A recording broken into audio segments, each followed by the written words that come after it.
자, 여러분 안녕하십니까? 오늘은 부동산권법 기본 강의 제2주차 강의가 되겠습니다. 자, 오늘 강의 들어가기 전에 먼저 강의 브리핑을 시작합니다. 여기 나온 거 보시죠? 뭐라 되어 있습니까? 오늘 놀면 내일은 뛰어야 한다. 당연한 말이죠? 자, 오늘 놀았으면 내일 뭐라? 뛰어야 됩니다. 그럼 어제도 놀고 오늘도 놀았으면 내일은 뭐 해야 되죠? 날아가야 됩니다. 근데 사람이 나를 수 있습니까? 비행기 타지 않으면 힘듭니다. 그럼 뭐 한다는 얘기입니까? 자꾸 미루다 보면 결국은 못 한다는 얘기입니다. 공부도 미루면 절대 못합니다. 할 수 있을 때 그때그때 바로바로 따라가야 되지, 미뤄놓고 다음에 하자 그때는 나중에는 포기합니다. 여러분들 등산 갈 때 같이 가다 보면 너무 힘들 때 있죠. 그럼 뭐라고 해야죠? 앞사람 보고 먼저 가랍니다. 같이 가는 동료들 보고, 야 니들 먼저 가, 나 좀 이따 내가 따라갈게. 다음에 따라갑니까? 못 따라가집니다. 그때는 주저앉게 됐습니다. 아무리 힘들더라도 같이 가야 됩니다. 그러면 끝까지 올라가서 그 정상에 올라설 수 있지만, 중간에 먼저 가, 난 나중에 갈게. 그러면 그때는 처지고 결국은 포기할 수밖에 없습니다. 오늘 놀면 내일은 뛰어야 된다 그랬습니다. 그러면 내일 뛰지 않고 오늘과 똑같은 페이스로 가려면 오늘도 열심히 하자, 이런 얘기입니다. 그래서 그런 말도 있죠. 우리 옛날에 학교 다닐 때 배웠는데, 무리 금일 불하기 유 내일하고 무리 금년 불하기 유 내년하라. 1월 싸이라 1월 서이라 세부라연이니 오호 노이라 시수지건고. 무슨 말이죠? 오늘 배우지 아니하여도 내일 있다고 말하지 말고, 올해 배우지 않아도 내년이 있다고 말하지 말라.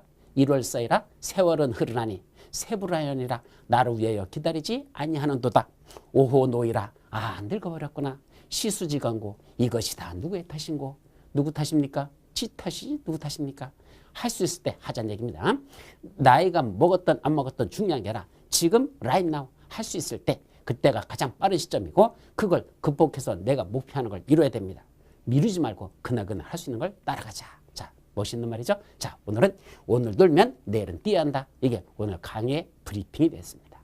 자, 그럼 본론 내용으로 들어가죠. 오늘 무슨 내용 다룬다? 자, 국토의 개미 용해 관험들 두 번째 내용입니다. 그럼 지난주 어디까지 봤더냐? 우리 계획에는 크게 세 가지가 있었죠. 광역도시계획이 있었고, 도시군 기본계획이 있고, 도시군 관리계획이 있었습니다.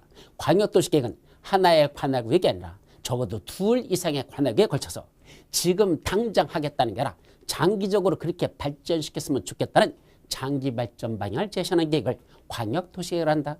그러면 그거 말고 각각의 자기 관역에서 수립하는 계획을 무엇이라 부른다? 도시군 계획이라 부르고, 그 도시군 계획은 다시 도시군 기본계획과 도시군 관리계획으로 보면 됩니다.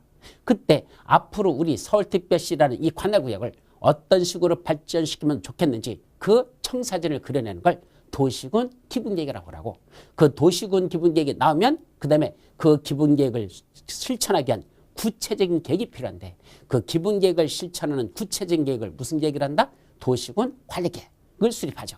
그때 도시군 관리계획으로 수립하는 건 아무거나 막 수립하는 게 아니라 수립 내용은 딱 몇 가지만 있다? 6가지만 도시군 관리계획으로 수립한다 그랬습니다. 그 6가지 머리만 따서 용용, 개도시수, 기, 도정, 지, 입 있었습니까? 용용, 개도시수, 기, 도정, 지, 입. 부동산권법 강의 다 끝나고 나면 나중에 내년 말쯤 되면 머릿속에 남는 건 뭐밖에 없다? 용용, 개도시수, 기, 도정, 지, 입. 이것만 남는다 그랬습니다. 바로 이 도시군 관리로 수립하는 내용, 이 6가지가 구체적으로 무슨 내용인지, 첫 번째 나오는 용용이 뭐죠? 용도지역 또는 용도지구의 지정 또는 변경에 관한 게 있었거든요. 그럼 어디다가 용도지역을 지정하거나 지정된 용도지역을 다른 용도지역으로 변경하는 건 무슨 계획을 수립해서 한다? 도시군 관리계획을 수립해서 용도지역을 지정하거나 변경한다. 물론 용도지구도 마찬가지고요. 그럼 이런 식으로 용도지역을 어디다 지정하거나 변경하는 건 도시군 관리계획으로 한다가 되는데, 그때 말하는 용도지역이 무엇이냐? 그 용도지역에 관한 세부적인 내용을 지금부터 쭉 살펴본다 이겁니다. 그런데 우리가 지난주에 어디까지 외우라 그랬죠? 용도지역의 종류 몇 가지? 21가지를 암기하시라 그랬었고, 그걸 숙제로 내드린 적이 있습니다. 자, 지난주에 해왔으면 오늘은 걸어가도 되는데, 지난주에 안 했으면 오늘은 뭐든 뛰어가셔야 됩니다. 맞죠? 그러니까 자, 지난주에 했던 거 무슨 게 뭐에 관해서? 용도 지역에 관해서 살펴봅니다.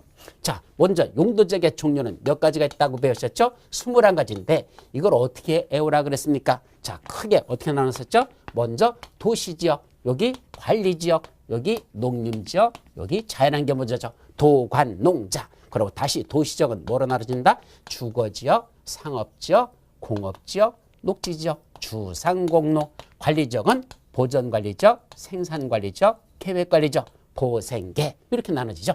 자, 여기까지는 사실 법률에서 나눈 겁니다. 법률에서는 주상공록 보생계 농자 여기까지는 법률에서는 9개만 용도적으로 풀려오고 있습니다. 그래놓고 그중에 도시적인 주상공록 4가지는 대통령령으로 세분할 수 있다라고 됐습니다. 자세히 나눈다가 3번인데 이거 다시 주거적은 뭐로 나눴습니까? 대통령령인 시행령에 가보니까 뭐여서 난다? 이걸 자세히 나눈다. 3번이라는 건 자세할 세자 나눌 분자거든요. 자세히 나눈다는 얘기입니다. 어떻게 나눠질까? 주거지역은 다시 전용 주거지역, 일반 주거지역, 춘주거지역. 전용은 다시 제1종, 제2종. 일반 주거지역은 제1종, 제2종, 제3종, 일반 주거지역. 이런 식으로 나눠져서 주거지역은 총 몇 가지가 있다? 6가지가 있습니다. 1, 2, 1, 2, 3, 그 다음에 춘해서 6가지. 이게 6가지죠. 자, 상업지역은 몇 가지가 있다 그랬죠? 4가지. 중심상업지역, 일반상업지역, 유통상업지역, 근린상업지역, 중일유군 4가지. 공업지역도 몇 가지 있다 그랬죠? 3가지. 전용공업지역, 일반공업지역, 춘공업지역. 3가지. 녹지지역은 몇 가지? 3가지. 보전녹지지역, 생산녹지지역, 자연녹지지역, 보생자 이렇게 해가지고 도시지역은 총 몇 가지가 있다 그랬습니까? 6, 4, 3, 3 총 도시지역은 16가지로 세분화되고 관리지역은 몇 가지? 예, 법률에서 3가지. 농림지역과 자연환경부지역은 더 이상 세분화되지 않습니다. 한 가지 한 가지. 그래서 총 용도지역은 몇 가지가 있다? 16, 3, 1, 1, 21가지 용도지역의 종류가 있다. 이 21가지 용도지역의 종류를 이렇게 현재 손으로 써는 이대로 여러분들이 암기하셔야 됩니다. 만약에 지난주에 아직 이거 암기 못하셨다면 지금 수업 멈추시고 이거부터 외우십시오. 용도지역의 21가지를 모르고 있다는 건 공법 전체를 모르는 거라 그랬었고 반드시 용도지역의 21가지 이 하나를 이런 식으로 세분화시켜서 여러분들이 암기하셔야 됩니다. 자, 이건 지난주에 여기까지 했었고 각각의 용도지역의 특성들이 있는데 그거는 우리 심화과정에서 그때 외울 테니까 지금은 21가지 종류라도 분명히 외워둬라 이런 얘기입니다. 그럼 이런 21가지 용도지역의 종류를 만들어 놓은 건 왜 만들었습니까? 첫째, 구경하려고 만들었다. 두 번째, 심심해서 만들었다. 세 번째, 토지 위에다 지정하려고 만들었다. 정답 3번입니다. 토지 위에다 지정하려고 용도지역의 종류를 이렇게 21가지를 만들어 놨습니다. 그럼 이제 뭐하자? 토지 위에다 지정하자는 얘기입니다. 그럼 뭐부터 나올까? 누가 지정하니? 지정권자가 있어야 되겠죠. 이때 용도지역을 토지 위에다 지정하는 지정권자는 누구일까? 요거는 뭐랑 똑같더냐? 도시군 관리계획으로 수립해서 용도지역을 지정한다고 그랬잖아요. 그럼 우리 지난주에 도시군 관리계획을 수립하는 게 있었습니다. 그때 도시군 관리계획을 수립할 때 무슨 절차가 있다고 그랬습니까? 도시군 관리계획을 수립하는 절차는 초안을 작성하는 입안 절차와 그 내용을 확정시키는 결정 절차로 구분된다. 입안 절차, 결정 절차 있었죠? 그때 입안 절차 3단계 기초조사하고 주민들의 의견 듣고 지방의 의견 들어서 입안이라는 게 완성된다. 기주지입, 기초조사, 주민들의 의견 청취, 지방의 의견 청취, 입안, 기주지입. 결정권자가 결정할 때 뭐 고친다? 협의, 심의, 결정고시. 행정위원회장과 협의, 도시계획원의 심의, 결정고시, 협심결. 그래서 이번 절차 3단계, 결정 절차 2단계, 기주지입, 협심결이라고 있었죠. 이게 바로 도시군을 수립하는 겁니다. 즉 어디다가 용도지역이라는 걸 지정하고 싶으면 무슨 계획을 수립해서?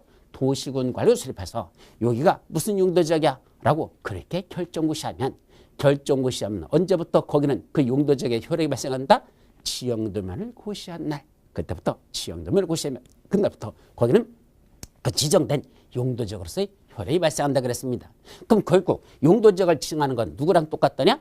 초안을 작성하는 입안권자가 있고 그걸 확정해서 결정고시하는 결정권자가 있는데 그때 바로 누가 한단다? 바로 그 도시군 관리를 결정하는 결정권자. 이 자들이 결국은 용도지역을 지정하는 겁니다. 자, 예를 들면 여기가 무슨 지역으로 하자는다? 여기를 용도지역으로서 일반 상업지역이라는 용도지역을 지정하고 싶다. 여기를 일반 상업지역이라는 용도지역으로 지정하고 싶다. 그럼 뭐 하면 되죠? 일반 상업적으로 지정하는 무슨 계획을? 도시군 관리 계획을 수립하면 되겠죠. 그럼 제일 먼저 일반 상업적으로 지정하기 위해서 입안권자가 초안을 작성합니다. 그래서 기주지입이라는 입안이 끝나면 결정권자가 협의심의에서 여기가 일반 상업적이라 일반 상업적으로 결정 고시하면 지형도면을 고시하면 그때부터는 여기는 일반 사업적의 효력이 발생한다. 결국 일반 상업적으로는 용도지역을 지정한 건 누가 하였다? 도시군 관력으로 결정 고시한 자, 바로 결정권자. 그자가 용도지역을 지정하는 지정권자입니다. 그럼 원래는 결정권자가 누구일까? 원래는 시도사입니다. 그죠? 결정권자는 시도사. 다만 대도시에서는 누가 한다? 대도시 시장이 한다 그랬습니다. 그래서 성남시에서는 원래는 경기도 도의사인데 경기도지사가 하지 않고 성남시장이 직접 지가 인구 50만 명 이상 되는 성남시장이 직접 결정권자가 된다 그랬죠. 그래서 원칙은 시도지사, 다만 대도시는 대도시장이죠.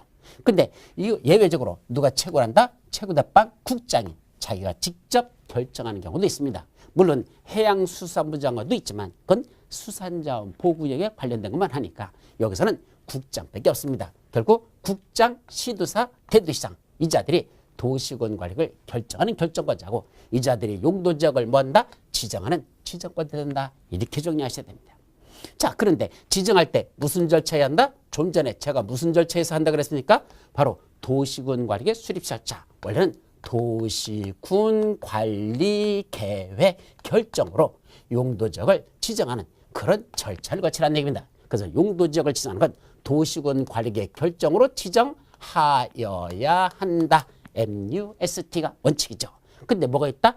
특별한 예배가 있습니다. 특례라는 건 특별한 예배가 있다. 이걸 용도지역 지정 절차상의 특례라고 부르죠. 용도지역을 지정하는 데 있어서 지정 절차상의 특별한 예배가 있다라. 그래놓고 두 가지가 있습니다. 도시군 관리계획을 수립하지 않았는데도 도시군 관리 입안 절차, 결정 절차 안 거쳤는데도 일정한 사유가 있으면 여기는 이러이러한 용도적으로 뭐된 것으로 본다? 지정된 것으로 본다. 그걸 지정의제라고 하죠. 또는 이러한 용도적으로 결정고시된 것으로 본다. 이걸 결정고시의제 이렇게 표현합니다. 즉 일정한 용도적으로 지정된 거로 보는 경우도 있고 일정한 용도적으로 결정고시된 거로 보는 두 가지 특별한 예외가 있더라. 자, 그 특별한 예외가 무엇일까? 이게 중요한 겁니다. 자, 다시 이리 들어와서 원래는 용도지역을 지정하는 지정권자는 누구랑 똑같다? 도시군 관리에 결정하는 결정권자로서 원래는 시도지사인데 다만 대도시에서는 대도시장이고 예외적으로 국토교통부장이 직접 지가 지정하는 경우도 있다. 이렇게 정리했죠. 그러면 지정하는 절차는 원래는 무슨 절차야 한다? 원칙 도시군 관리의 결정으로 지정해야 합니다. 그래서 일반 상업지역이란 용도지역을 지정하고 싶으면 무슨 계획을 수립한다? 도시군 관리를 수립해서 일반 절차 3단계, 결정 절차 2단계를 거쳐서 여기서부터 여기까지가 일반 상업지역이야 라고 도시군 관리 계획으로 결정고시하면 된다 이 말이죠. 그런데 항상 그럴까? 아니요. 특별한 예벽에 따라 그 특례 중에 첫 번째가 지정된 것으로 본다. 이때 지정된 거로 본다는 건 뭐죠? 다음과 같은 일정한 사유가 있으면 도시군 관리로 결정하지 않았는데도 그래도 이러이러한 용도적으로 지정된 것으로 본다. 그게 지정의제라는 뜻이 지정된 거로 본다는 뜻이죠. 그게 첫 번째인데 어떤 경우가 있죠? 자, 여기가 공유수면입니다. 이때 공유수면이 뭐죠? 한자로 쓰면 이쪽으로 다시 와볼까요? 공유수면은 공공기관이 소유하고 있는 물을 말한다. 공유수면, 공공기관이 소유하고 있는 물을 공유수면, 공공기관이 소유하고 있는 수면, 물이란 뜻이죠. 즉 바다나 강이나 하천이나 호수로서 국가나 지방자치단체가 가지고 있는 걸 공유수면이랍니다. 그중에 여기서는 무슨 공유수면만? 바다의 하나이라고 됐습니다. 그럼 바다인 공유수면만 다른 거 빼고 바다인 공유수면 이게 바다란 얘기입니다. 이제 바다인데 이번에 뭐 하겠답니까? 요 바다를 요만큼을 뭐 하겠대? 매립을 하겠답니다. 매립이라는 건 바다를 메꿔서 육지를 만들겠다 이 말이죠. 근데 매립하고자 하는 목적이 있어야 될 거냐? 그 매립 목적이 뭐와 똑같다? 이미 육지 지역에는 이쪽 육지 쪽에는 용도지역이 이미 지정돼 있다고 전제한 거죠. 바다를 매립하려고 하는데 여기를 매립하는데 이미 육지는 무슨 지역으로 돼 있다? 예를 들어서 농림지역이란 용도적으로 되어 있다. 이건 예를 들은 거야. 어? 그럼 이쪽에 농림지역이래요. 그럼 여기는 농립을 진행시키고 산림을 보존하는 그런 지역으로 돼 있다는 얘기입니다. 근데 여기를 매립하는데 왜 매립한답니까? 여기도 농경지로 사용하려고 결국 농림지역이란 용도적으로 만들기 위해서 바다를 매립한다는 겁니다. 그럼 바다를 매립하는 목적이 매립 목적이 이웃하고는 이게 이웃하고는 육지를 말해 육지인 이웃하고는 용도적의 내용과 같은 목적으로 매립하더라. 여기 매립 목적이 같다라는 게 중요한 겁니다. 그럼 여기도 농림지역인데 결국 바다도 매립해서 용도적을 뭐로 만들고 싶다? 농림지역이란 용도적으로 하고 싶더라. 이게 매립 목적이 같다 이 소리죠. 그러면 어떤 효과가 있을까? 원래는 어떻게 됩니까? 원래는 원칙으로 한다면 바다 다 매립이 끝나고 나면 무슨 계획을 수립해야 돼? 도시군 관리를 수립해서 입안 절차 3단계, 결정전 2단계 거쳐서 여기가 무슨 지역이라고? 농림지역이야 라고 무슨 계획을? 도시군 관리 계획을 결정 고시하면 되는데 그렇게 도시군 관리 계획으로 결정한다 안 한다? 안 한다는 얘기입니다. 그럼 뭐만 있으면 매립이 다 끝나고 나면 따로 도시군 관리를 수립하는 게 아니라 매립이 딱 끝나고 나면 뭘 봤다냐? 매립 준공 인가라는 거 봤습니다. 무슨 공사가 끝나면요. 그 공사 제대로 했는지 검사받는 과정들이 꼭 있습니다. 그중에 여기서는 뭘 받는다? 매립 준공 인가라는 걸 받게 됐습니다. 그럼 매립 준공 인가 받은 그날부터 이 지역은 뭐로 본다? 이웃하고는 용도죠. 이때 이웃하는 용도적이 뭐죠? 농림지역으로 여기 뭐된 것으로 본다? 지정된 것으로 본다 이 말입니다. 즉 매립이 끝나고 나서 따로 도시군 관리 수립하는 게 아니라 매립 준공 인가 받으면 매립 준공 인가일 그날부터 이 지역도 뭐로 본다? 매립한 이 지역도 이웃하는 용도적 바로 농림지역으로 지정된 것으로 본다. 이때 조심할 건 지정된 것으로 본다. 그래야지 이걸 결정 고시된 것으로 본다 해서 여기다 무슨 말을 쓰면 틀린다? 고시된 것으로 본다 라는 말을 쓰면 그건 틀린다는 걸 조심하시기 바랍니다. 그건 지정만 된 거로 봅니다. 따라서 효력이 발생해서는 따로 지체 없이 고시라는 걸 별도로 하게 돼 있다. 이거는 따로 고시라는 건다. 여기 지체 없이 고시라는 걸 따로 해야 된다는 거 이게 중요한 겁니다. 그래서 지정만 된 거로 보지 지정고시된 거로 본다 또는 결정고시된 거로 본다면 틀려버린다는 걸 조심합니다. 자, 이게 특별한 예외로서 지정이 되죠. 근데 문제는 매립하는데 항상 목적이 같을 수는 없잖아요. 자, 이쪽에 지금 육지에는 뭐로 되는데 농림지역이라는 용도적으로 이미 되어 있습니다. 근데 바다를 매립하는데 매립하는 그 공유수면을 매립하는 목적이 왜 매립한다? 신도시를 개발하려고. 즉 여기를 이렇게 개발해서 여기를 매립해가지고 여기다 신도시를 조성할 목적으로 매립한대요. 그럼 신도시가 된다면 용도지역상 무슨 지역이 되겠습니까? 도시지역이 되겠죠. 여기는 농림지역인데 여기는 도시적으로 하고 싶다 이 말입니다. 매립 목적이 같습니까? 매립 목적이 다릅니까? 다르죠. 그때는 어떤 효과? 원칙으로 가야 됩니다. 원칙, 즉 바다 매립이 다 끝나고 나면 무슨 계획을 수립해야 돼? 도시군 관리 계획을 수립해서 여기가 무슨 지역이다? 도시지역이야 라고 별도로 도시군 관리를 결정 고시해야 됩니다. 따라서 매립이 다 끝나면 그때는 도시군 관리의 결정으로 여기를 무슨 지역이라고? 도시지역이야 라고 용도적을 지정해야 된다 말이죠. 이건 원칙으로 가라 이 소리죠. 아니면 요 그림 바다를 매립하는데 자 보세요. 여기들 지금 어떤 식으로 됐더냐? 둘 이상의 용도적에 이걸 뭐 한다고? 이걸 걸치는 경우가 있고 둘 이상의 용도적에 이웃하는 경우가 있더라 이 말입니다.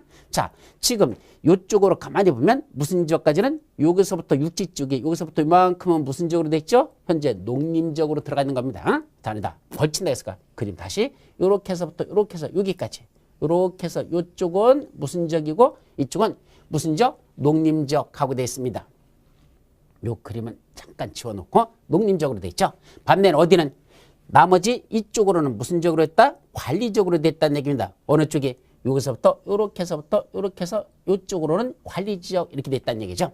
그래서 이 바다를 끼고 여기를 거쳐서 이렇게 해서 이쪽으로는 농림지역, 이쪽으로는 관리지역 이렇게 됐다는 얘기입니다. 그럼 현재 매립하는 이 부분은 뭐로 돼 있죠? 현재 매립하는 이 지역은 여기죠. 현재 육지로다 매립하는 지역이 여기니까 이게 바다죠. 바다는 지금 이쪽은 무슨 지역에 속해 있고 농림지역에 속하고 이쪽은 무슨 지역에 속해 있습니까? 관리지역이죠. 이쪽은 농림지역, 이쪽은 관리지역. 즉 매립하는 이 지역이 둘 이상의 용도지역에 뭐 있다? 이걸 걸쳐 있다라고 말합니다. 걸쳐 있다. 자, 그럼 어떻게 됩니까? 농림지역으로 봐야 됩니까? 관리지역으로 봐야 됩니까? 제3지역으로 봐야 됩니까? 이 매립하는 이 지역은 그때는 뭐 된다? 매립이 다 끝나고 나서 뭐로 가야 돼? 원칙으로 갑니다. 원칙이 뭐죠? 도시군 관리계획 결정으로 역시 지정이 됩니다. 그래서 여기는 농림지역에 걸쳐 있고 이쪽은 관리지역에 걸쳐 있었는데 요 바다를 매립이 끝나고 나면 그때는 뭐라고 해야 된다? 둘 이상의 용도적에 걸쳐 있었기 때문에 그때는 면적이 더 넓은 지역에 관한 걸 적용한다? 땡, 틀려버립니다. 면적이 넓은 걸 적용하는 게 아니고 뭐 적용한다? 도시군 관리의 결정으로 지정해야 됩니다. 따로 도시군 관리를 수립해서 여기를 농림지역으로 할 것인지 이 전체를 매립한 지역을 농림지역으로 할 것인지 아니면 관리지역으로 할 것인지 아니면 제3의 다른 지역으로 할 것인지는 무슨 계획을 한다? 도시군 관리의 결정으로 지정해야 됩니다. 자, 반면에 이쪽은 무슨 의미를 갖는다? 자, 이쪽은 개념이 달라요. 그게 아니고 이쪽은 무슨 지역으로 돼 있다? 육지야. 여기는 농림지역하고 돼 있다는 얘기입니다. 반면에 밑에 쪽은 무슨 지역으로 있고 이쪽은 관리지역은 이쪽으로는 관리지역하고 돼 있더라 이 말이죠. 그런데 매립하는 지역, 요 매립하는 곳은 다시 색깔을 요걸 했었죠. 매립하는 요 지역을 매립하는데 요 지역은 어떻게 돼 있습니까? 둘 이상의 즉 농림지역이라는 용도지역과 관리지역이라는 용도지역에 뭐 있다? 이웃하고 있다. 그건 걸친다고 말하지 않고 이건 이웃입니다. 그래서 매립하는 이 지역이 이쪽으로는 농림지역, 이쪽은 관리지역에 이렇게 이웃하고 있으면 이때도 매립이 다 끝나고 나면 뭐 해야 됩니까?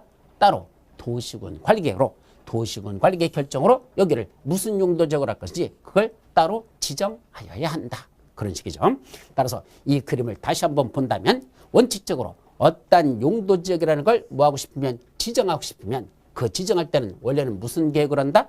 도시군 관리계획을 수립해서 도시군 관리계획 결정으로 지정하여야 하는데 일반 사업자라는 용도지역을 지정하고 싶으면 도시군 관리를 수립해서 결정해서 지정하면 되는데 그렇게 도시군 관리를 수립하지 않고도 예벽에 따라 어떤 예벽에 따라 바다를 매립하고자 하는데 그 목적이 이웃하고는 용도지역과 같은 목적으로 매립한다면 매립이 끝나고 나서 매립준공 인가받은 그날부터 이 지역은 뭐가 된다? 이웃하는 용도지역 즉 농림지역으로 뭐된 것으로 본다? 지정된 것으로 본다. 지점만 갖고는 효력이 발생하니까 지체 없이 고시라는 걸 별도로 해야 됩니다.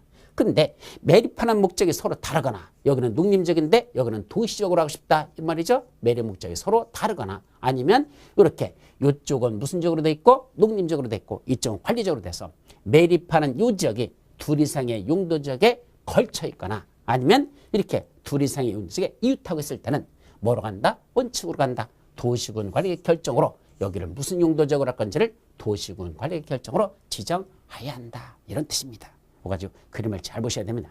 자, 그 다음에 여기까지가 지정된 것으로 본다 관한 내용이죠. 자, 뭐도 있다? 결정고시행으로 본다라는 게 있습니다. 그래서 요 결정고시 된 건 내용이 여기 더 이상 들어갈 수가 없어서 그 다음 페이지로 넘겨버렸습니다. 여기 특히 요거에 관한 거야. 결정고시 된 거로 본다만 여기 그림으로 다시 그렸죠. 자, 이건 무슨 의미를 갖죠? 지금 여기가 무슨 지역이랍니까? 어떤 지역인지는 용도지역상 관계가 없어. 근데 뭐가 지정되면 5군데. 머리 좀 해볼까요?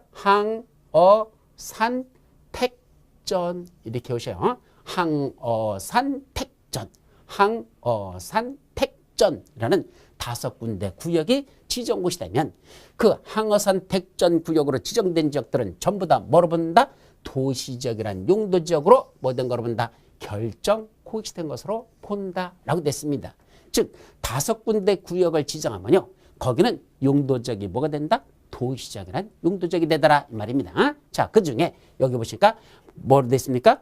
여기가 지금 공유수면인데 어떤 공유수면인데 어디죠? 도시지역에 연접한 공유수면입니다. 이때 도시지역에 연접했다는 건 이 바다 같은 데를 매립하고자 하는 그 바다 같은 게 있는데 여기를 뭐로 정하고 싶다는 얘기야? 항만구역이나 또는 어항구역으로 지정하고 싶다는 얘기죠. 그럼 항만구역, 어항구역이 지정되면 이 공유수면이 여기가 다 도시지역이 되더냐? 그게 아니고 이미 주변이 무슨 지역으로 이미 되어 있다? 도시지역으로 되어 있다는 걸 조심합니다. 이 바다를 매립하는 이쪽에 있는 육지 쪽이 바다를 이렇게 현재 항만구역, 어항구역으로 지정하는데 그 지정되는 주변에 있는 땅이 전부 다 이미 무슨 지역으로 되어 있다고? 도시적으로 되어 있다는 게 중요합니다. 그래서 잘 보세요. 항만법에 따른 항만구역으로서 도시지역에 연접한 이때 연접이라는 건 연이어 접해 있다. 즉 여기를 이렇게 쭉 따라서 이렇게 따라서 이쪽에 도시지역에 이렇게 항만구역이 연이어 접해 있다는 얘기입니다. 그러면 이 항만구역으로 지정고시 된 이 공유수면이 무슨 지역으로 본다? 이 바닥인 항만구역도 도시지역이라는 용도적으로 결정 고시된 것으로 본다. 이때는 지정된 것으로 보는 게 아니라 결정 고시된 것으로 보기 때문에 따로 고시는 할 필요가 없습니다. 따로 고시하지 않아도 된다. 아예 고시된 것까지 본다가 중요하죠. 그래서 다시 한번 항만법에 따른 항만구역으로서 여기 도시지에 연이어 접해 있는 이 공유수면은 지정고시 되는 순간, 항만구역이 지정고시 되는 순간 그 지역은 뭐로 본다? 도시지역이라는 용도적으로 결정고시역으로 본다. 결국 요 바다인 이 항만구역이 도시지역이 된다는 얘기죠. 뭐도 마찬가지입니까? 어항구역도 마찬가지입니다. 그럼 항만구역은 뭐냐? 연안항이 있고 무역항이 있습니다. 여객선이 들락거리는 항구가 있고 무역 즉 배들이 화물선 있죠. 그것들이 들락거리는 항구를 항만구역으로 합니다. 반면에 어항구역은 고기들을 잡기 위해서 어촌이죠. 그때 고기잡이 배들이 들락거리는 항구는 어항구역을 합니다. 그럼 항만구역이든 어항구역이든 어디에 연접해 있다? 도시적에 연접해 있는 이 공유수면은 항만구역, 어항구역이 지정고시 되는 순간 그 지역은 뭐가 된다? 용도지역이 도시지역이라는 용도적으로 결정고시역으로 봅니다. 두 번째는 국가산업단지, 일반산업단지, 도시첨단산업단지 세 군데야. 산업단지 중에서 세 가지 산업단지만 국가산업단지, 일반산업단지, 도시첨단산업단지로 지정된 이 지역은 뭐로 본다? 도시지역이라는 용도적으로 결정고시역으로 본다. 여기가 무슨 용도적이느냐 따지지 않겠다는 얘기입니다. 하여튼 세 가지 산업단지가 지정고시되면 그 지역은 도시지역이라 합니다.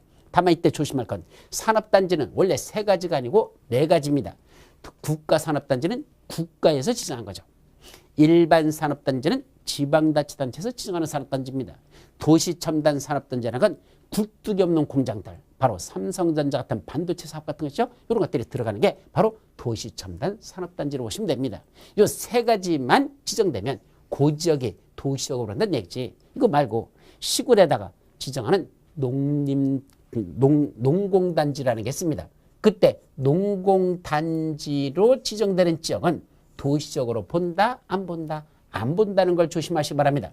농공단지는 시골에 있는 데다가 지정하는 거기 때문에 거기는 도시적으로 보지 않는다. 결국 산업단지는 크게 국가산업단지, 일반산업단지, 도시첨단산업단지, 농공단지 네 가지가 있는데 그중에 세 가지 산업단지로 지정된 지역만 도시적으로 결정고시역으로 보지. 농공단지도 도시적으로 결정고시역으로 본다. 틀려버린다. 시험 문제 아주 잘 나는 것 중에 하나니까 농공단지는 도시적으로 보지 않는다는 것, 도시적으로 결정고시역으로 보지 않는다는 걸 꼭 기억하도록 합니다.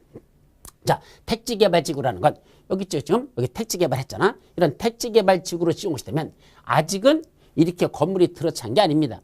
택지개발지구로 지정되는 지역에 가보면요, 사실은 허벌판이에요. 또는 나무들만 있거나 또는 이런 농작물들이 자라고 있는 허벌판입니다. 그런데 거기를 택지개발지구로 지정고시하는 순간 이 지역은 조만간에 이런 식으로 인구와 산업의 밀집이 예상되는 지역이잖아요. 그럼 인구와 산업이 밀집되거나 밀집이 예상되는 지역을 도시적으로 한다 그랬으니까 택지개발지구로 지정되는 순간 아직은 논밭이나 그런 나무들만 있지만 장차 인구와 산업의 밀집이 예상되니까 일찌감치 도시적으로 보자 이런 소리입니다. 마지막으로 전원개발사업구역. 이때 전원개발사업구역이 무슨 말인지를 못 알아들어. 이건 전원주택지 개발이 아니라는 걸 조심합니다. 저 처음에 강의할 때 저 전원주택지인 줄 알고 헛소리 한 적이 있었어요. 15년 전에 강의할 때 그런 소리 했었습니다. 나중에 한자를 보니까 등골이 시려버립니다. 왜요? 이때 전원이라는 건 그런 전원주택지 할 때 전원자가 아니고 전기할 때 전자입니다. 전원이라는 건 전기의 근원이라는 뜻입니다. 그래서 전기의 근원을 개발을 했죠. 그게 전원개발입니다. 즉 발전소와 관련된 부지를 전원개발사업구역이라 이렇게 말해요. 그럼 여기 지금 사진상에 나와 있는 이 둥그런 도명식으로 되는 게 이게 뭘까? 고리 원자력발전소를 말합니다. 원자력발전소에 1기, 2기, 3기, 4기 원자발전소들 있잖아요. 그래서 그건 도명식으로 만들죠. 왜냐하면 그 속에서 엄청난 뭐가 나옵니까? 방사능이 나오기 때문에 그런 걸 나오지 못하도록 해서 이런 식으로 돔 형태로 만듭니다. 아파트 아닙니다. 이게 발전소 부지라는 걸 기억합니다. 이런 발전소 부지를 뭐란다? 전원개발 사업구역이 그 예정구역으로 지정되면 이 지역도 전부 다 뭐라 본다? 도시적으로 결정구역으로 봅니다. 다만 발전소 부지라고 다 도시적은 아닙니다. 몇 가지는 빠진다? 두 가지. 수력발전소 부지하고 송변전 설비만을 설치하는 유일한 구역은 제외. 수력발전소 부지 또는 송변전 설비 부지.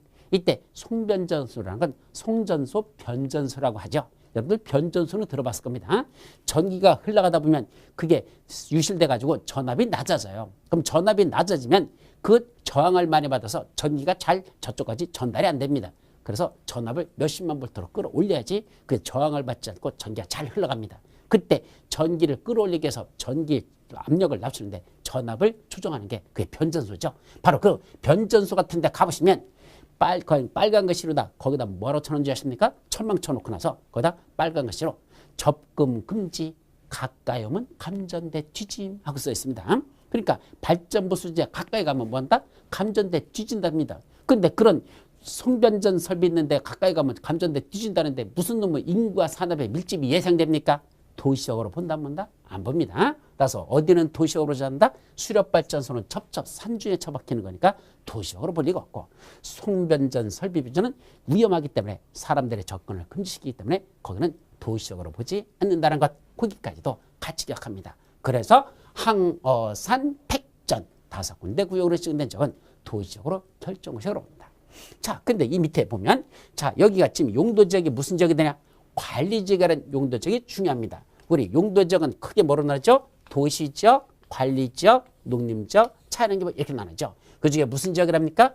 관리지역이라는 게 중요해. 이런 관리지역이라는 용도지역 위에다가 요번에 뭐가 지정됐습니까? 농지법에 있는 농업진흥지역이라는 걸 지정하면 관리지역 안에다가 요번에 요렇게 해서 이거를 농업진흥지역으로 이렇게 지정을 되면 이 지역은 더 이상 무슨 지역이 아니고 관리지역이란 용도지역이 아니고 뭐로 바뀐다? 농림지역이란 용도지역으로 이렇게 바뀌어버립니다. 즉 관리지역이었던 용도지역에 농업진흥지역이 되면 여기는 관리지역이 아니라 농림지역이란 용도지역으로 결정고시 된 거라 본다. 이거고, 또 하나가 관리지역에 있는 이 산림을 이걸 뭐로 지었다 이번에 보전산지로 정했답니다. 나무들이 우거진 산지를 보전산지로 지었다면 이 지역은 더 이상 무슨 지역이 아니고 관리지역이라는 용도지역이 아니고 뭐로 바뀌어버린다? 농림지역 또는 자연환경보전지역 둘 중에 하나로 이렇게 바뀌어버리는 효과가 발생한다는 것 중요한 겁니다. 그래서 관리지역이라는 용도지역 안에다가 요번에 뭘 정했다? 농지법에 나오는 농사만 전담으로 짓는 농업진흥지역이란 이런 데가 지정고시 되면 이 지역은 더 이상 관리지역이 아니라 무슨 지역으로 온다? 농림지역이라는 용도적으로 결정고시 한 거라고. 또 하나 관리지역에 있는 이 산림을 이번에 뭐로 지었다? 보전산지로 지정고시 하면 그 보전산지로 지정고시 되는 이 순간 여기는 더 이상 역시 관리지역이 아니라 뭐로 바뀌어버린다? 농림지역 또는 자연환경보전지역 결정고시 된 거라면 이런 효과가 발생한다는 거 여기까지만 기억하도록 하죠. 자, 여기까지가 뭐에 가는 거? 용도지역 지정 절차상에 관한 특별한 예배다. 지정된 거로 본다. 결정고시 됩니다. 여기까지였었죠. 자, 이제 네 번째 뭐죠? 저렇게 용도지역을 지정하면 그 안에서 어떤 효과일까? 지정고시에 결정고시 이렇게 용도지역을 지정하면 그렇게 지정했을 때 그 안에서 어떤 효과가 발생하느냐? 자, 우리 용도지역은 왜 지정한 거죠? 용도지역이라는 개념. 토지의 이용 및 건축물의 용도, 건폐율, 용적률, 높이 등을 뭐하기 위해서? 제한하기 위해서 용도지역을 지정한다라고 배우셨습니다. 용도지역의 개념에서 나왔어서 용도지역이란 토지의 이용 및 건축물의 용도나 건폐율, 용적률 또는 높이를 니들 함부로 하지 못하게 뭐 하려고? 제한하기 위해서 용도지역을 지정한다 그랬죠. 그럼 용도지역이 되면 그 안에서 어떤 효과가 있다? 세 가지 효과가 발생합니다. 첫 번째는 아무거나 함부로 짓지 말라. 바로 건축물의 용도나 또는 종류를 함부로 하지 못하게 제한합니다. 그걸 한마디로 무슨 제한한다? 건축 제한이라는 첫 번째 건축 제한이 맞죠. 21개 용도지역마다 이러이러한 건축물은 건축해야 되고 이러이러한 건축물은 건축해서는 안 된다는 이런 건축 제한을 받습니다. 두 번째는 그 안에다 너무 건축물 지을 때 너무 뚱땅히 짓지 말라. 이 뚱땅히 짓지 못하는 거 뭐죠? 건폐율 제한. 너무 쭉쭉빵빵으로 짓지 말라. 무슨 제한? 용적률 제한. 이렇게 뚱땅하게 못 지게 하는 건폐율 제한과 너무 쭉쭉빵빵으로 못 지게 하는 용적률 제한이란 이 세 가지가 용도지역마다 그런 효과가 발생합니다. 21개 용도지역마다 아무거나 함부로 짓지 마세요. 너무 뚱땅히 짓지 마세요. 대지 안에다 건물 짓는 걸 너무 뚱땅히 짓지 말랍니다. 이거 대지 안에다 건물 짓는데 너무 쭉쭉빵빵으로 짓지 말랍니다. 이런 제한이 몇 가지겠다? 세 가지. 그거에 관련된 내용으로 들어갑니다. 자, 여기 첫 번째 보면 여기가 용도지역 중에 지금 첫 번째 무슨 지역? 계획관리지역이라는 걸 여기다 표시해놨습니다. 지금 다른 용도지역마다 다 제한했는데 그중에 예를 들면 계획관리지역이라는 용도지역이 이렇게 지정되어 있는 지역에 하나서는 그때는 건축물을 어떻게 지어야 되더냐? 첫째, 건축할 수 없는 건축물이라는 게 나와 있습니다. 이게 무슨 말이냐면 원래 건축자는요 두 가지로 나눠집니다. 저 21개 용도지역마다 첫 번째는 건축 가능한 건축물을 규정하겠는 게 있고요. 건축이 불가능한, 건축 불가라는 이렇게 두 가지로 나눠서 주제를 하고 있습니다. 이때 건축 가능 건축물이라는 건 무슨 말이죠? 이러이러한 용도적 안에서는 이러이러한 건축물을 건축할 수 있다. 예, 건축할 수 있다라고 하는 건 건축하는 건축물을 규정하는 용도적이 되는 것이고, 반면에 이러이러한 용도적에서는 이러이러한 건축물은 건축할 수 없다. 그게 건축 불가 건축물을 규정하는 용도적이더라. 그래서 용도적은 크게 보면 두 가지로 나눠집니다. 그럼 뭐가 원칙일까? 우회가 원칙입니다. 즉 21개 용도적 중에서 대부분은 뭘 규정하고 있다? 이러이러한 용도적 안에서는 이러이러한 건축물은 건축할 수 있다라고 되어 있습니다. 그 말은 그 열거되어 있는 건축물만 건축하고 그거 이외의 나머지는 건축하지 말라라는 제안을 한마디로 말한다. 그게 건축할 수 있다라는 뜻입니다. 그게 건축할 수 있죠. 그럼 열거된 것만 지을 수 있고 그 열거되지 않은 건 짓지 말라 이런 뜻이죠. 반면에 건축할 수 없다. 이러이러한 용도적에서는 이러이러한 건축물을 건축할 수 없다는 말은 그 건축할 수 없다는 것만 건축하지 말고 그 이외의 나머지는 뭐도 좋다? 다 지어도 좋다. 그것이 건축할 수 없다 이런 뜻입니다. 그럼 대부분이 뭐죠? 원칙이 위에 거라 그래서 다음 같은 건축물은 건축할 수 있다. 그것만 지어라. 나머지 짓지 말라 이거죠. 근데 밑에는 아니래. 예외적으로 이러이러한 건축물은 건축할 수 없대. 그럼 그것만 빼고 나머지는 다 지으래. 그럼 여러분들은 어떤 게 더 행위자리 심할까? 원래는 위에 게 더 심한 겁니다. 다음 같은 것만 건축할 수 있다 했을까? 그것만 지으라는 얘기입니다. 그거 이외에 나머지는 짓지 말라 이런 말이니까 행위자리 이게 더 심한 거예요 원래는. 그래서 예를 들면 건물의 종류가 200가지가 있다면 그 200가지 중에서 몇 가지만 지으랍니까? 그 중에 20가지만 지을 수 있대. 그게 건축할 수 있다 이 말이죠. 그럼 나머지 180가지는 짓지 말라 이 소리가 똑같은 겁니다. 반면에 밑에는 건축할 수 없다 그랬잖아. 몇 가지 20가지는 짓지 말래. 그럼 나머지 180가지는 다 지어도 좋대. 그럼 밑에가 오히려 행위자리 완화되는 효과고 위에가 행위자리 강화되는 효과라는 거. 건축할 수 있다고 해서 그게 뭐 행위자리 더 완화되는 게 아니에요. 그것만 지으라는 얘기입니다. 나머지 짓지 말라. 반면에 건축할 수 없다는 건 그것만 빼고 나머지는 다 지어도 좋다라는 얘기죠. 그렇게 나눠진다는 거. 여기까지만 여러분들이 일단 구분하시기 바랍니다. 아셨죠? 그래서 건축 제한에 관해서는 이렇게 건축이 가능한 건축물과 건축이 불가한 건축물로 둘로 나눠서 이렇게 본다는 것. 그 중에 건축할 수 없다라는 것, 건축할 수 없다는 건 몇 군데만 있더냐? 크게 4군데에서만 그렇게 규정합니다. 용도적 중에 주로 행위자니 완화되는 용도적 이렇게 생각하면 됩니다. 그럼 첫 번째 주거지역 중에서 우리 아까 나눴잖아. 주상공록 하고 나는데 요 주거지역 중에서 어떤 주거지역일까? 바로 준주거지역입니다.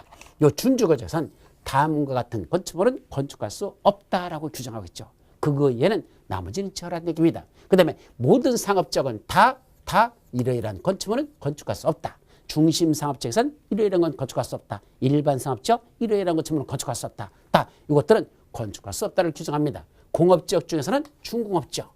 이 준자 들어가는 것들이 일반적으로 뭐죠? 행위자니 완화되는 지역들입니다. 그러다 보니까 이런 준주거지역, 모든 상업지역 4군데, 준공업지역, 마지막 계획관리지역. 관리지역 중에 계획관리지역. 이렇게 4군데는 요게 크게 보면 어디 다시 한번 준주거지역, 모든 상업지역, 준공업지역, 계획관리지역. 요 4군데에서는 다음과 같은 건축물은 건축할 수 있다, 없다, 건축할 수 없다라는 것만 규정하고 있는 그런 용도적에 따라 건축 불가를 규정하고 있는 용도적이 된다.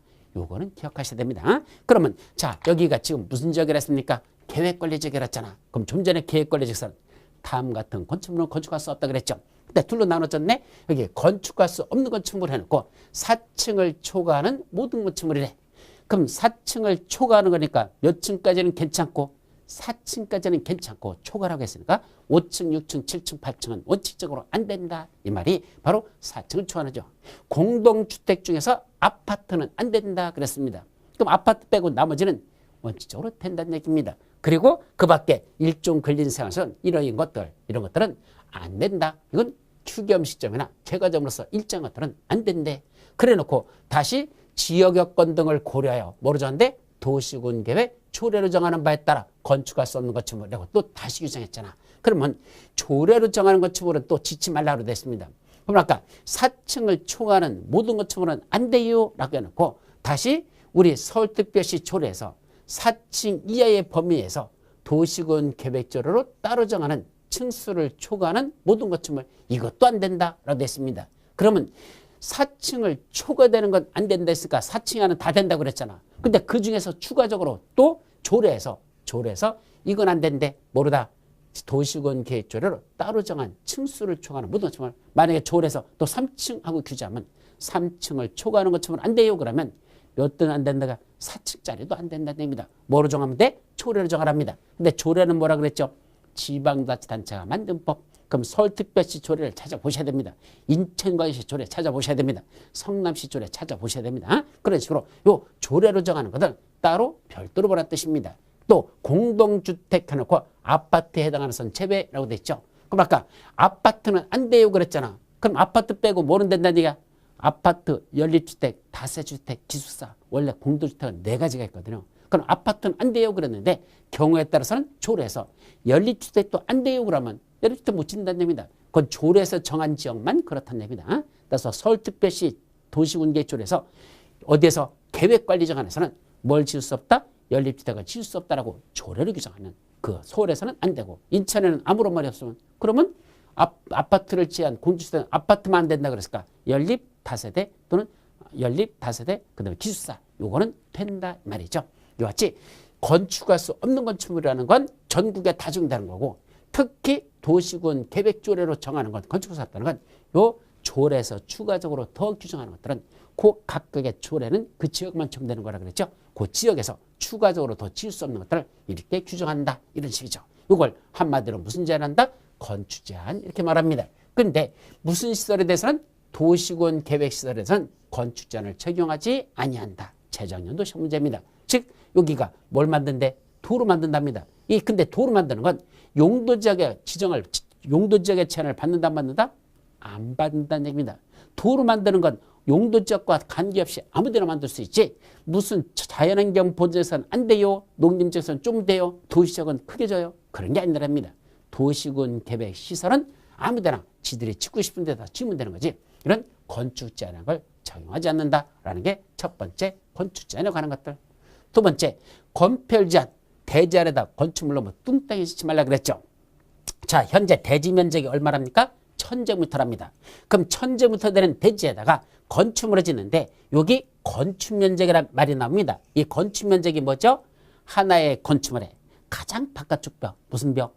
외벽의 중심선으로 둘러싸인 수평투의 면적. 이걸 원래는 건축면적이라 합니다. 즉 하나의 건축물에 이거 네 군데 이 면이 있잖아요. 네 군데 외벽 있죠? 그 외벽에 중심선이니까 그 외벽의 가운데를 가로지르는 선을 이렇게 그어버립니다.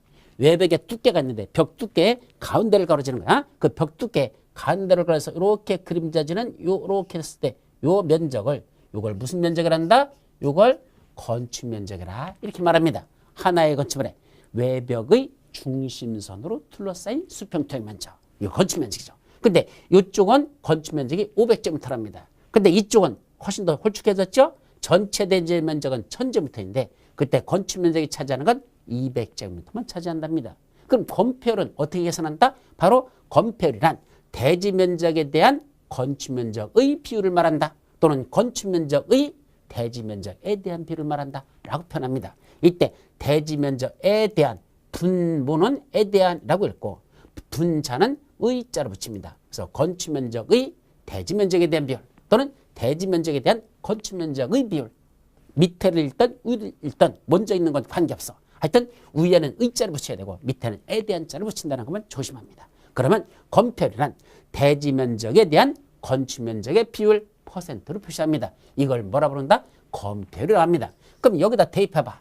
이쪽은 건폐율이 몇 프로 나오죠? 자, 대지 면적이 얼마나 했죠? 1000이라 그랬잖아. 그 대지 면적 1000분의 건축 면적은 그 반을 차지하는 전체 대지 면적의 건축 면적이 500. 반을 차지했죠? 500. 곱하기 100 하면 얼마나 납니까? 50% 하고 나오잖아. 바로 이럴 때는 건폐율 50%가 나온단다. 예, 건폐율 50%입니다.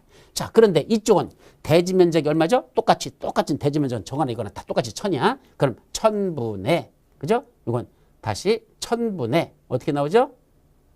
그래서 1000분의 요거 건축 면적은 200제곱미터니까 1000분의 200 곱하기 100 이렇게 하죠. 그럼 몇 프로? 20%밖에 안 나옵니다. 즉 건폐율이 50%라는 건 어떤 의미를 갖는다? 대지 면적 1000에 대해서 건축 면적이 그 반을 차지할 때는 건폐율 50%고 대지 면적이 1000인데 건축 면적이 200밖에 안 차지하면 그때는 건폐율이 20%밖에 안 나옵니다.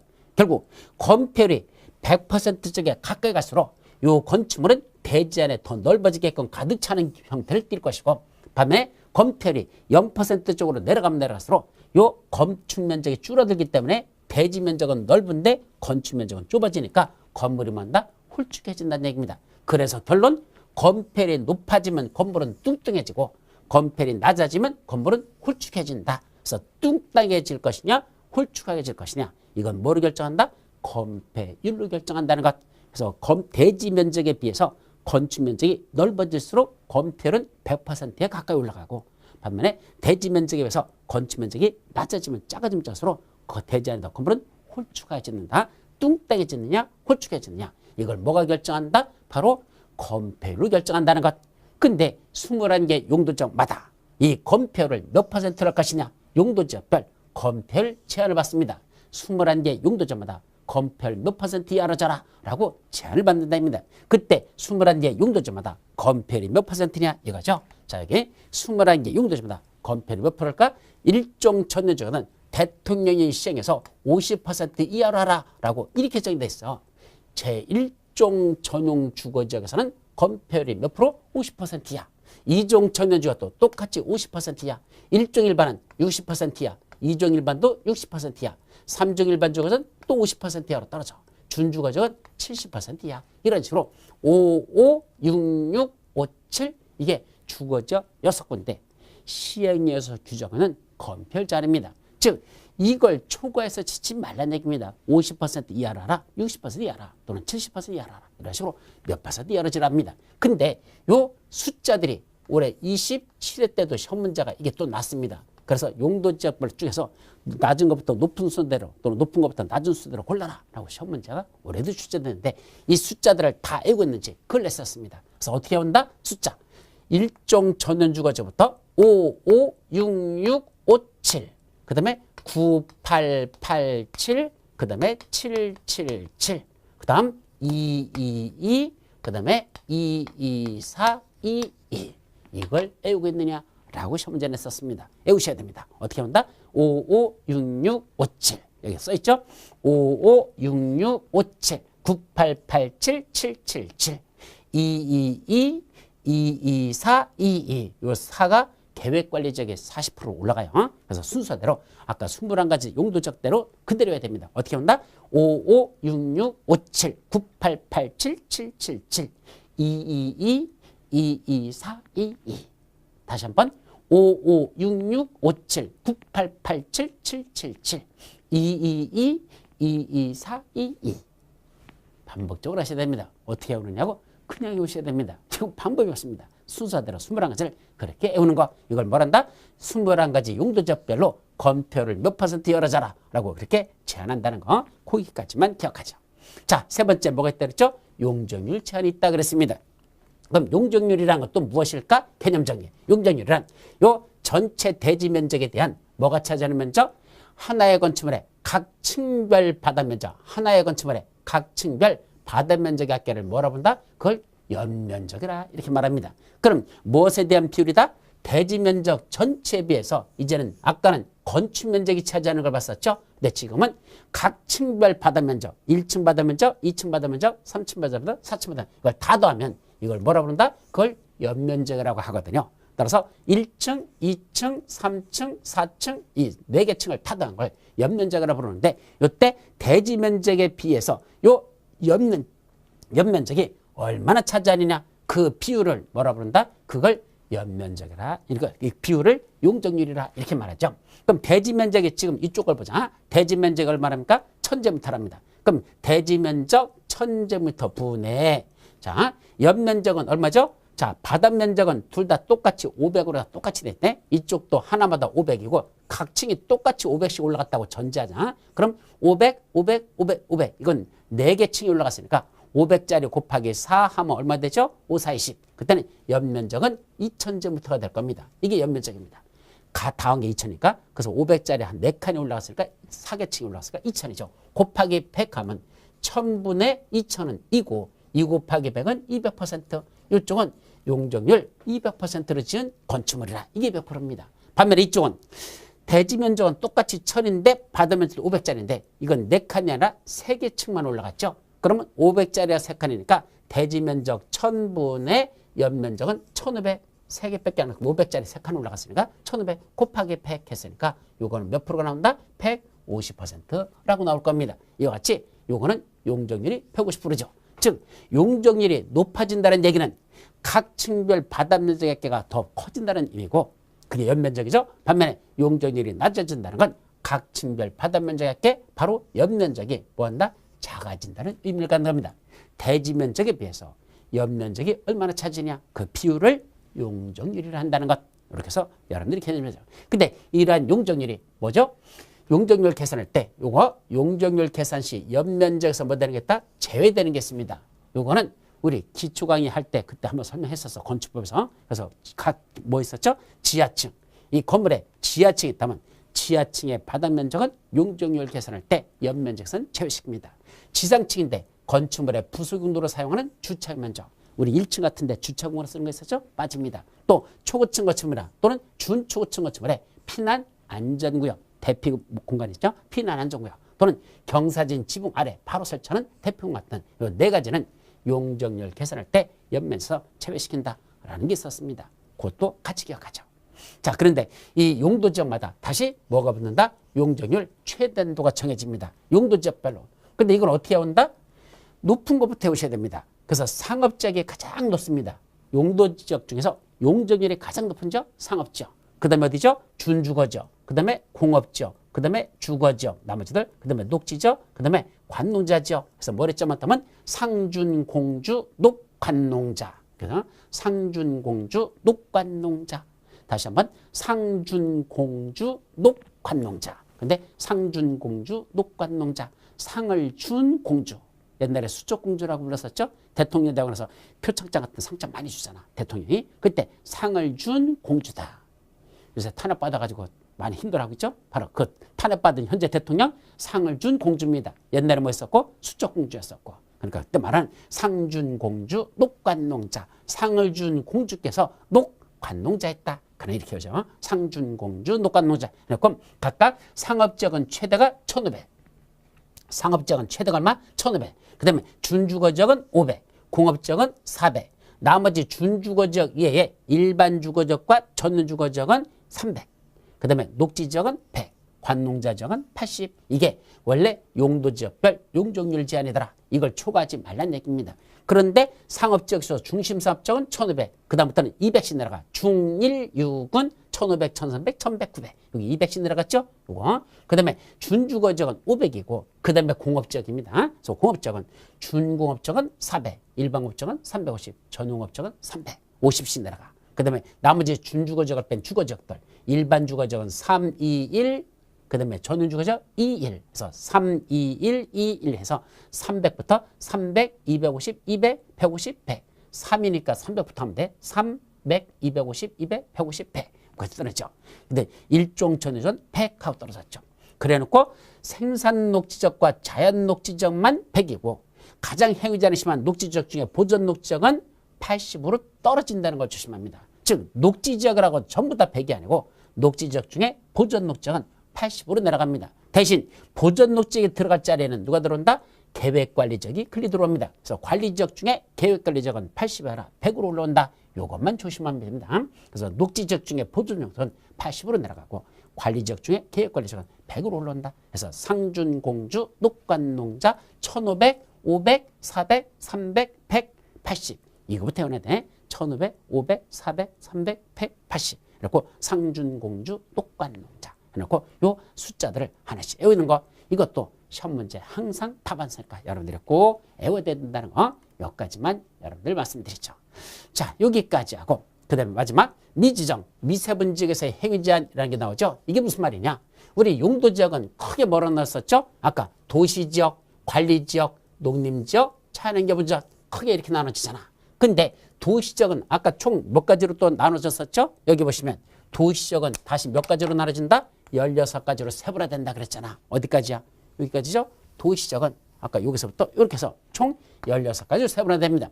관리지역은 보생계 다시 3가지로 여기 3가지로 다시 세분화된다 이랬었죠. 이와 같이 도시지역은 16가지로 관리지역은 3가지로 나눠지죠. 그리고 용도지역은 크게 도관, 농자 4가지만 있습니다. 근데 문제는 여기 도관 여기가 도시지역 여기가 관리지역 여기가 농림지역 여기가 자연환경부지역인데 문제는 아직 이쪽 지역 무슨 용도지역으로 하면 좋을 건지 이쪽은 아직 용도지역이 지정되지 않았습니다. 이렇게 무슨 용도지역으로 하면 좋을 건지 정해지지 아니한 지역을 뭐라 부른다? 미지정 지역 또는 미지정 용도지역이라고 부릅니다. 그럼 용도지역에 지정이 없으면 아까 무슨 건축물 지을래? 아까 건축 제한, 건폐율 몇 프로, 용적률 몇 프로 할래? 이거 모르잖아요. 그때는 뭘 적용한다? 자연환경 보전지역에서 건축할 수 있는 건축물 건축 제한. 그때 건폐율 몇 %, 용적률 몇 %, 그걸 적용하라는 얘기입니다. 즉 자연환경 보전지역에서 지을 수 있는 건축물을 미정지역에다 지으라는 얘기입니다. 어차피 이 자연환경 보전지역에서 지을 수 있는 걸 왜 미정지역에다 지죠? 이 미지정지역도 언젠가는 용도지역으로 지정될 거 아니야. 몇 가지 중에 21가지 용도지역 중에 하나로 여기도 지정돼 나갈 겁니다. 그러면 뭘 지켜야 한다? 행위제한이 21가지 중에 가장 심한 지역. 용도지역 21가지 중에서 가장 심한 게 무슨 지역? 자연환경 보전지역이 건물 짓는 게 가장 행위제한이 심한 지역입니다. 그러면 일단 여기도 자연환경 보전에서 지을 수 있는 건물 지켜야 하자는 얘기야. 그래서 미정지역에도 자연환경 보전에서 지을 수 있는 것을 일단 지켜했다가 나중에 그보다 더 완화되는 용도적으로 지정되면 그때 가서 건물도 다양하게 지켜야 하고 건폐율 용적률 그때 가서 완화시켜서 더 크게 지켜야 하자. 그런 의도가 바로 미정지역은 일단은 가장 행위 제한이 심한 자연환경 보전지역에서의 건축 제한, 건폐율 용적률 제한을 적용하죠. 또 도시지역이 아직 세분화되지 않았습니다. 그럼 뭐라만 돼 있어? 여기서 여기까지가 도시지역하고만 돼 있죠. 그리고 아직은 어디를 주거적으로 할 건지 어디를 상업적으로 할 건지 어디를 공업적으로 할 건지 어디를 녹지적으로 할 건지를 주상공록 아직 안 정해졌다. 이런 도시지역을 뭐라 한다? 미세분된 도시지역이란 말합니다. 도시지역하고는 됐는데 아직도 주상공록 안 나눠졌다는 얘기입니다. 그런 걸 뭐라 한다? 미세분된 도시지역. 그러면 이때 미세분된 도시지역 안에다가는 그럼 무슨 건축물 지켜야 할래? 아직 세분화되지 않았으면 그럼 도시지역 16가지 중에서 아까 도시지역 몇 가지라 그랬죠? 16가지. 그 도시지역 16가지 중에서 가장 행위 제한이 심한 게 어딘지 아십니까? 보전녹지지역이 도시지역 16가지 우선 보전녹지지역이 가장 행위 제한이 심합니다. 보전녹지지역이 가장 건물 못 지켜 합니다. 그러면 이때는 미세분된 도시지역에서는 일단은 무슨 건축물 지켜야 한다? 바로 보전녹지에서 지을 수 있는 건축물을 미세분된 도시지역 안에다 지켰다가 나중에 그보다 완화되는 도시지역이 되면 그때 가서 더 크게 짓도록 그때 허용하자라는 얘기입니다. 그래서 미세분된 도시지역은 도시지역 중에 가장 행위 제한이 심한 보전녹지지역을 한다. 또 미세분된 관리지역에 대해서는 똑같이 관리지역도 3가지가 있었잖아. 보존관리지역, 생산관리지역, 계획관리지역. 그중에 가장 행위 제한이 심한 거 바로 보존관리지역이거든요. 그래서 미세분된 관리지역에서는 일단은 보존관리지역에 건축할 수 있는 건축물을 지켰다가 나중에 계획관리지역 같이 더 완화되는 지역이 되면 그때 가서 더 크게 짓도록 그때 허용하자. 그래서 결론 미세분된 용도지역에 대해서는 자연환경 보전지역에서의 건축 제한, 건폐율 용적률 제한을 적용하고 미세분된 도시지역에서는 보전녹지역을 정하고 미세분된 관리지역은 보전 관리지역에 관한 규정을 적용한다. 첫 번째 잘나는 것들이야. 자, 그리고 마지막 도시지역에서 적용하지 않는 것들이 2가지가 있습니다. 첫째, 접도구역제. 접도구역이라는 건 시골에 있는 거야. 도시지역이 아니라 관농자. 도시지역 빼면 관농자라 그랬죠. 바로 관리지역, 농림지역, 자연환경 보전지역에다가 그런 도로변에다가 도로가 이렇게 나있죠. 도로변 옆에 여기 일정한 거리만큼은 건물 같은 걸 못 짓게 합니다. 도로변으로 또 일정에는 건축물 쪽 공점서시에는 건물 같은 거 못 짓게 합니다. 도로변으로 또 일정 거리 뛰어서 건물 못 짓게 하는 이런 구역을 뭐라 한다? 그걸 접도구역이라 이렇게 말합니다. 그럼 이런 접도구역 안에다가는 건축물 못 짓게 하는데 이게 보통 몇 미터 되냐? 원래는 대통령이 시행해 가보면 일반 도로는 5m고요. 그다음에 고속도로 옆으로는 한 30m 정도 됩니다. 그 안에서 건물을 못 짓게 하는 이런 구역을 지정하는데 그걸 접도구역이라고 하고 이거는 도시지역에서는 적용하지 않죠. 그럼 어디만 적용돼? 도시지역을 빼라 그랬으니까 이거죠. 여기 보세요. 도시지역에서는 빼라 그랬으니까 어디야? 관농자. 관농자. 여기서만 접도구역이라는 게 적용되고 도시지역은 접도구역이 없다는 얘기입니다. 또 하나 농취증. 농지취득 자격증명. 자, 이건 농지법에서 배울 내용인데 농지취득 자격증이 뭐냐? 농지를 매입하려면 함부로 매입하면 안 됩니다. 어디서만 한단다? 농지는 매입하려면 농지 취득 자격증이라는 걸 발급받아야지만 농지를 매입할 수가 있습니다. 그때 농취증이라는 걸 발급받아야 되는데 어디서는 필요 없다? 도시지역 안에 있는 농지를 취득할 때는 여기 도시지역 안에도 여기 지금 뭐 있어? 농경지가 있는데 도시지역 안에 있는 농지를 취득할 때는 농취증 적용한다 안 한다? 안 한다는 얘기입니다. 그래서 도시에서 이런 접도구역 같은 거나 또는 농지 취득 자격증명은 도시에서는 적용하지 않기 때문에 도시지역 안에 있는 농지를 취득할 때는 농취증 없어야 된다는 얘기죠. 그런데 문제는 어디서는 적용한다? 아니래. 녹지지역에 있는 농지는 원칙적으로 농취증 있어야 됩니다. 왜냐하면 녹지지역 안에 있는 농지는 취득하는 목적이 건축물 지을 목적이 아니고 주로 농사 지을 목적이거든요. 그러니까 녹지지역 안에 있는 농지를 취득하는 자들은 농취증이 있어야지만 농지에 대한 소유권 등기를 할 수가 있습니다. 농취증을 적용한다는 뜻이죠. 그런데 적용 안 하는 경우가 있어. 왜? 녹지지역 안에는 농지를 왜 취득한답니까? 여기다 도로 내려고. 여기 도로 공사하고 있죠? 도로 낼 목적으로 녹지지역 안에는 농지를 취득한다면 그게 무슨 사업이죠? 도시군계획 시설사업에 필요해서 취득하려 한다면 그때는 농취증 적용한다 안 한다? 안 한다. 없어도 된다는 거죠.